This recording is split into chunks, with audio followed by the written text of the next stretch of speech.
पण ते काही सफल झाले नाहीत।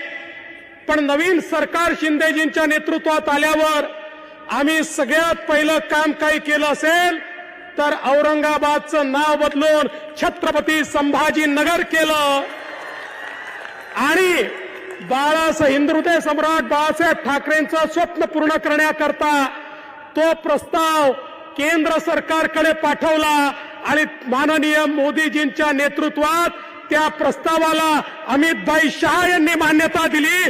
त्यांच्या सहीने हे छत्रपती संभाजीनगर झालं आणि म्हणून मी त्यांचे अतिशय मनापासून आभार मानतो। बंधू भगिनींनो, मी जास्त वेळ बोलणार नाही, आपल्याला अमितभाईंना ऐकायचंय। मी केवळ एवढीच विनंती करण्याकरता आलो आहे, इतिहासामध्ये जेव्हा जेव्हा आमच्यामध्ये दुफळी आली त्यावेळी आम्ही गुलामगिरीमध्ये गेलो हे